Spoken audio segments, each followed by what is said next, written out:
The calm of that crisp morning shattered like glass when sirens began echoing across Silver Pine Lake. I froze on my freshly built dock, clutching a box marked Kitchen Fragile as two police cruisers roared down the dirt road. Dust clouds billowed behind them as they skidded to a stop beside my moving truck. Before I could process what was happening, a woman in a blindingly pink visor came marching toward the officers, waving her clipboard like a general leading troops into battle. Behind her trailed a curious crowd of neighbors, some still in pajamas and robes, all eager to witness whatever drama she had just unleashed. "That's him," she screeched, stabbing a manicured finger in my direction like it could shoot lasers. "He's trespassing on private property. Arrest him immediately. He's been here since 6 this morning, disturbing our peace." The older officer, his hair streaked with gray, blinked in mild confusion. His partner, much younger, was clearly fighting back a laugh. "Ma'am," the older cop asked, keeping his tone measured, "can you explain what exactly is going on?" The woman, who I'd soon come to know as Carol Peaton, self-proclaimed ruler of the Lakeshore Estates HOA, swelled with righteous indignation. Her pink tracksuit stretched at the seams as she puffed herself up, planting both hands on her hips. "This man is illegally occupying this cabin. He has no permits, no authorization from the board, and he's already in violation of 17 HOA bylaws." She snapped her clipboard open dramatically, like she was presenting evidence in a high-stakes trial. I set my box down slowly and pulled out my phone. "Officer, my name's Drew Sullivan. I own this property. Closed on it last week." I held up the digital deed for him to see. "It used to belong to my Uncle Frank. He left it to me." Carol's face flushed a dangerous shade of purple. "That's impossible," she barked. "Every property on this lake falls under our HOA. I oversee all new residents. This man never applied." The officer scanned my documents carefully as Carol launched into another tirade. After a long moment, he turned to her with the patience of a man who had probably dealt with 1,000 Carol before. "Ma'am, this gentleman owns the property. Unless you have evidence of a crime, there's nothing we can do." "But he hasn't paid HOA dues," she shrilled. "He skipped the mandatory orientation. And his truck is blocking the scenic view." Her voice grew more shrill with each complaint. The younger officer stepped forward. "Ma'am, is his property actually part of your HOA?" "Of course it is," she snapped without hesitation. "Everything within a mile of Lakeshore Estates belongs to us." I couldn't help but correct her. "Actually, no. This cabin was built 40 years before your neighborhood even existed. My uncle never joined your HOA. Carol's eyes narrowed into slits behind rhinestone-studded sunglasses. "We'll see about that, Mr. Sullivan. Nobody makes a fool of Carol Peaton. Nobody." She spun on her heel and stormed off, her hot pink sneakers squeaking on the gravel. A few neighbors lingered awkwardly. One old man gave me a sympathetic nod. A younger couple quickly looked away. I could feel the invisible battle lines forming right then and there. The officers left a few minutes later, giving me polite nods and what sounded suspiciously like a whispered good luck. Carol, however, didn't go anywhere. She parked herself at the edge of my property with a folding chair, a little table, and a thermos that reeked of vanilla latte. In her lap sat a telephoto lens camera that belonged more in a wildlife documentary than a lakeside neighborhood. She started snapping pictures of everything: my truck, my boxes, even the sandwich I'd left on the porch railing. "That's improperly stored food," she announced. "Health code violation. Potential bear hazard." I glanced from her to my turkey sandwich. "Carol, it's a sandwich," she sniffed. "That's President Peaton to you." Scribbling furiously on her clipboard, she added, "And that's another violation. Failure to address HOA leadership with proper titles. $50 fine." Over the next 3 days, Carol became a one-woman wrecking crew of my sanity. Every morning at exactly 7 a.m., she showed up with a new list of infractions. My dock was 2 inches too long. My trash cans were the wrong shade of gray. The movers had left tire marks on the gravel road. "These are serious violations," she declared on day 3, shoving a stack of papers at me. $900 for unauthorized dock usage, $600 for non-compliant refuse containers, $200 for damage to the community road. I looked at her stack of legal documents. written in Comic Sans decorated with clip art. "Carol, I've told you.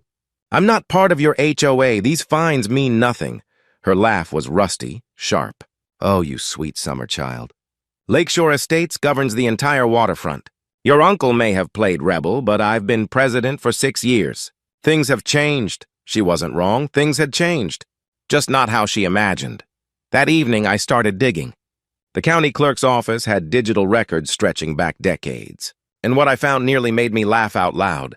Not only was my property never under HOA jurisdiction, but their own little kingdom was built on shaky ground.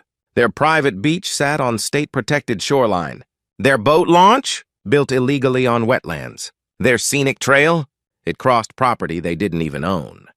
And then came the smoking gun.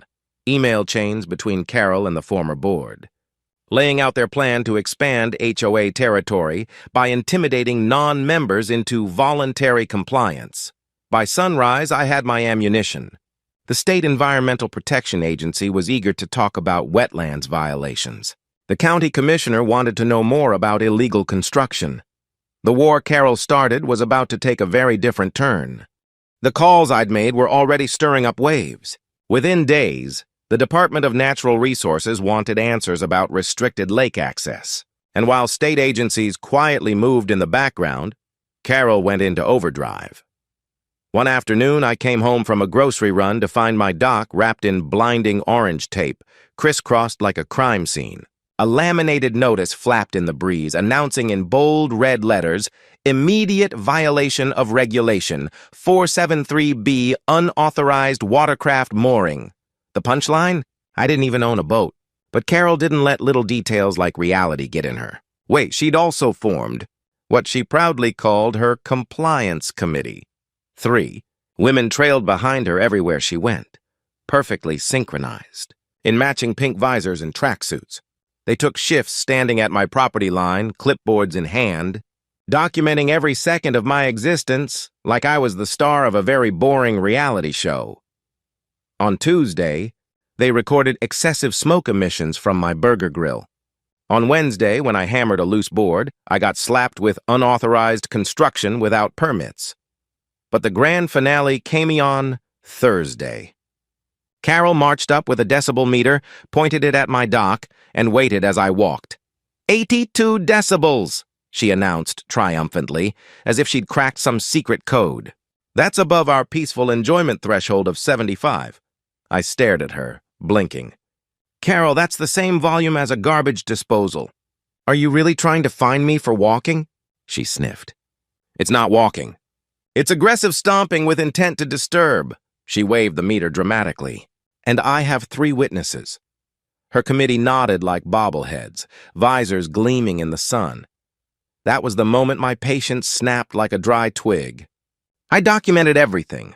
Every photo, every fake citation, every absurd claim. Then I launched my counteroffensive.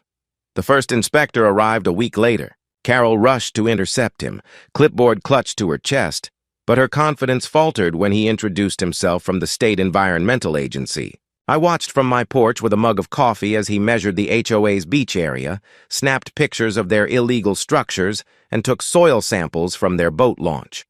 More officials followed like dominoes. The county surveyor spent 2 days staking property lines. The Public Access Committee investigated blocked entry points to the lake. Each visit chipped away at Carol's smugness. Each day, her visor tilted just a little more crooked. When the HOA finally called an emergency meeting at the Lakeshore Estates clubhouse, I decided to attend as a concerned neighbor.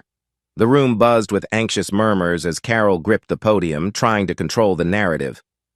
"This is obviously a targeted harassment campaign by our newest resident," she declared, pointing at me like a villain in a courtroom drama. "He's bitter about our reasonable fees and regulations, so he called in these inspectors to intimidate us." A man in the front row raised his hand. "Carol, is it true the state's fining us $50,000 for the wetlands violations?" Her confident veneer cracked. "That's under negotiation," she stammered. Another woman spoke up. "And what about the cease and desist order for the beach? My kids play there every summer." "Temporary setback," Carol said quickly. "My husband's cousin is a lawyer. We'll appeal." I stood slowly. May I address the board? Carol's glare could have peeled paint. You're not a member. You don't belong here. But before she could shut me down, the treasurer raised his hand. Given that this affects the entire lake community, I think we should hear him out. I walked to the front with a neat folder under my arm. I've brought copies of the original lake surveys, state findings, and the legal boundaries of your HOA, I said, handing out the documents. For years, your association has claimed authority over properties and public land it doesn't own, my cabin included, along with 3 other vintage properties on the North Shore, plus 2 acres of protected state waterfront. The reaction was immediate. The room exploded into chaos. Neighbors shouted over one another. Board members frantically flipped through the documents, their faces draining of color with every page. Carol pounded her gavel so hard the head snapped off, launching into the lemonade table with a splat. "Lies!" she screamed, her voice cracking. "This man's a troublemaker, a rabble-rouser. He forged those papers. He's working with the government. This is a conspiracy." The treasurer held up one of the emails. "Carol, this came from your account.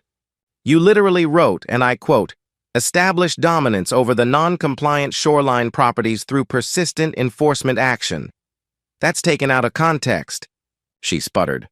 "The context," another board member added dryly, "is the subject line. It says, 'Operation Total Lake Control.'" The meeting unraveled from there. A resident named Janet stood up, waving her own stack of papers. "I've kept every fine Carol's given me. $600 because my kayak was the wrong shade of blue. $400 because my welcome mat was too whimsical. $800 for wind chimes. They're just wind chimes," she added, as laughter and anger rippled through the room. Tom from Unit 12 shared his aggressive garden gnome citation. Sally from the corner lot had been fined for attracting non-approved birds to her feeder. One by one, the residents unleashed years of pent-up frustration. Carol's little empire wasn't just built on harassment. It was rotten through. The court hearings that followed were brutal. The judge didn't mince words.